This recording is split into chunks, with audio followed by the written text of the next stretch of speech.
Saudi আরবের Medina থেকে প্রায় ১০০ কিলোমিটার দক্ষিণ পশ্চিমে একটি নির্জন প্রান্তর, নাম তার বদর। ধূসর বালু, নীরব আকাশ, আর এই মাটির নিচে ঘুমিয়ে আছে এক বিস্ময়কর ইতিহাস, ইসলামের প্রথম মহান যুদ্ধের ইতিহাস। সেই সময় মুসলমানরা ছিল দুর্বল। ৩১৩ জন সাহাবী, হাতে ছিল অল্প কিছু অস্ত্র, আর হৃদয়ে ছিল দৃঢ় বিশ্বাস। অন্যদিকে মক্কার মুশরিকরা এসেছিল ১,০০০ সৈন্য নিয়ে, অস্ত্রে ভারী, গর্বে উঁচু। রাসূলুল্লাহ সাল্লাল্লাহু আলাইহি ওয়াসাল্লাম বদরের প্রান্তে এসে নামাজের জন্য নির্ধারণ করলেন একটি স্থান। সেই জায়গাটিতেই পরে নির্মিত হয় মসজিদ আল আরিশ। আসসালামু আলাইকুম ওয়া রাহমাতুল্লাহ। স্বাগত জানাচ্ছি আপনাদেরকে মসজিদ আল আরিশ থেকে, যেখান থেকে রাসূল সাল্লাল্লাহু আলাইহি ওয়াসাল্লাম বদরের যুদ্ধের নেতৃত্ব দিয়েছিলেন।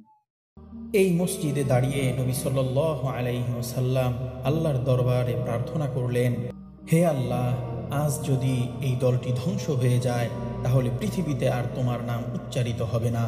তার চোখ ভিজে গিয়েছিল অশ্রুতে, আর আকাশ থেকে নেমে এলো আল্লাহর সাহায্যের বার্তা, আমি তোমাদের সাহায্য করব ১,০০০ ফেরেশতা দিয়ে। সূরা আনফাল আয়াত ৯। তারপর শুরু হয় ইতিহাসের প্রথম বিশ্বাসের যুদ্ধ, বদরের যুদ্ধ। হযরত হামজা রাদিয়াল্লাহু আনহু, আলী রাদিয়াল্লাহু আনহু, উবাইদা রাদিয়াল্লাহু আনহু, তারা এগিয়ে যান সত্যের পতাকা হাতে। ধূলি উড়তে থাকে বদরের মাঠে, আর আকাশ যেন গর্জে ওঠে, কারণ আজ সত্যের জন্য যুদ্ধ চলছে।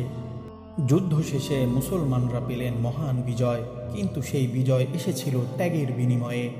বদরের দক্ষিণে এই ছোট্ট স্থানে ঘুমিয়ে আছেন শুহাদায়ে বদর। তারা দিয়েছিলেন প্রাণ, কিন্তু রেখে গেছেন বিশ্বাসের অমর শিক্ষা। এই মাটির নিচে শুধু মানুষ নয়, এখানে ঘুমিয়ে আছে ইসলামের সূর্য সন্তানরা।